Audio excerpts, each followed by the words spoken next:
Praise lord. ప్రభువైన యేసుక్రీస్తు నామములో అందరికీ శుభాభివందనములు తెలియజేసుకుంటున్నా.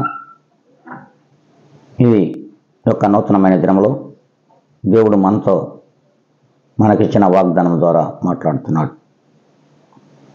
అది 45వ కీర్తన 2వ లేఖనము. దేవుడు నిశ్చయముగా నిన్ను ఆశీర్వదించును. దేవుడు ఎప్పుడు మనల్ని ఖచ్చితంగా ఆశీర్వదిస్తాడు. అనుదిన వాగ్దానం ద్వారా మనం చూస్తూ ఉన్నాం. అనుదినం దేవుడు మాట్లాడుతున్న మాటలు వింటున్నాం. వాటిని మన హృదయములలో దాచుకోలేకపోతున్నాం. ఎందుకు ఈ రీతిగా మనం ఈ లోకంలో బ్రతుకుతున్నాం?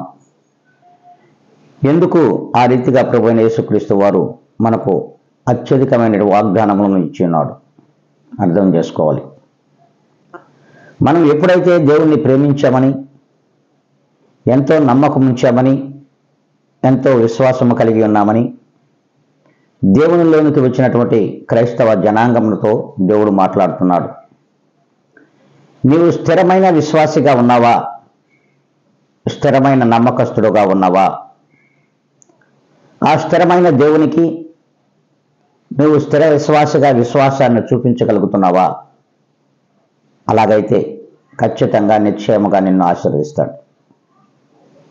నేను అస్థిరత్వముతో అటు ఇటు ఊగిసలాడుతూ లోకంలో తిరుగాడుచున్న ఎడల నిన్ను దేవుడు ఆశీర్వదించలేడు.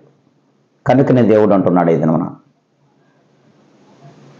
ఆ రీతిగా నీవు బ్రతకక దేవుని స్థిర విశ్వాసము కలిగే ఆయన యందు నీ యొక్క నమ్మకమైన ప్రేమను చూపించగలిగినట్లయితే ఖచ్చితంగా నిన్ను, నన్నును, మన కుటుంబములను దేవుడు ఆశీర్వదిస్తాడు.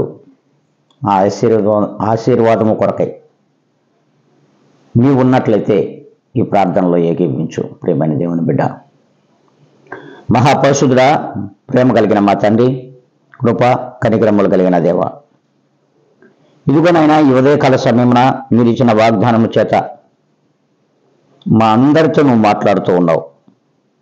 ఆ వాగ్దానమును మా హృదయములలోకి ఎత్తుకొని మీ యందు భక్తి కలిగి, భయము కలిగి, ప్రేమ కలిగి, విశ్వాసము చేత మీ పాదాల దగ్గరకు చేరడానికి మీరే కృప చూపి కనికరించమని, నాయన లోకానుసారంగా తప్పిపోతున్న హృదయములపైన మీ ఆత్మను కుమ్మరించమని బ్రతిమలాడుకుంటూ, సమస్తమునైన ఘనత, మహిమ, ప్రభావం మీకు ఆరోపించుకుంటూ నన్ను నేను మిక్కిలిగా తగ్గించుకొని యేసు క్రీస్తు నామములో అడిగి వేడుకొని ప్రార్థిస్తున్నాను మా తండ్రి. ఆమెన్.